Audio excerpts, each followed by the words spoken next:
Live, local, late breaking. This is Channel 2 Action News at 5 p.m. Coverage you can count on. I'm Clark Howard. If you're paying minimums on your credit cards, that's not going to work. I'm going to show you what will work.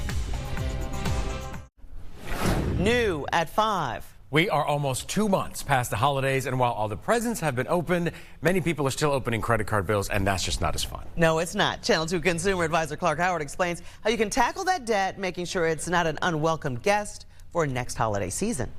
If you're worried about the debt you took on this last Christmas, no, you're not alone. If misery loves company, you got plenty of it. But I want you to know there are ways that you can pay that debt off one step at a time. Getting gifts, travel. Gifts for the kids and things like that, and gifts for the family. So things just started to build up over time and became really overwhelming. Ama Yates-Ekong and Dion Butler faced a mountain of debt from the 2023 holiday season.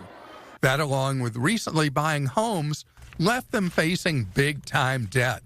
Some of that debt has lived on high interest rate credit cards.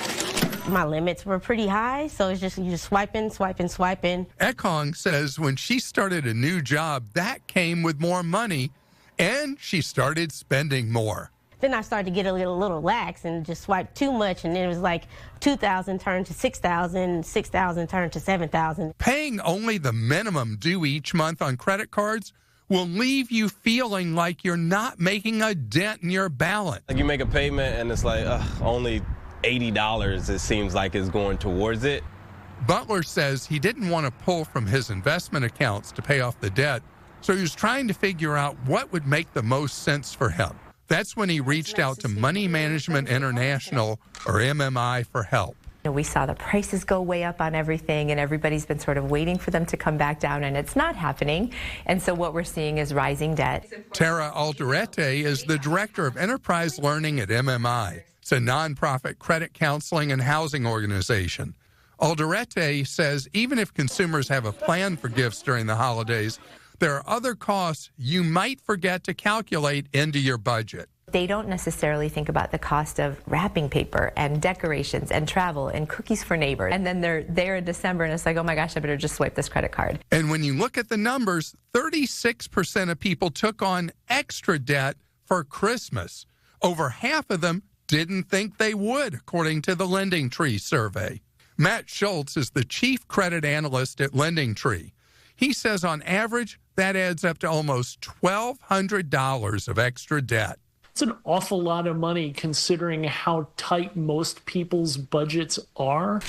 If I'm making you uncomfortable right now about the debt you have from Christmas, I want you to take all your credit card statements and see what you owe on each one, write it down, put the interest rate next to each card and the amount, and then start paying the minimum on the cards with the lower interest rates and send as much money as you possibly can each month to the one with the highest interest rate, and stick to it to pay that debt off. I see the debt going down. I see the progress being made, and I'm really excited to actually be 100% credit card debt free.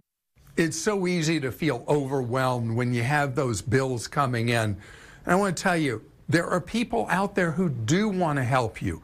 And especially if you have a friend who's really supportive, maybe somebody who's also on a track to pay off debt. Buddy system with each other, guide each other, and encourage each other to get the debt paid off. You can do it. I'm Clark Howard.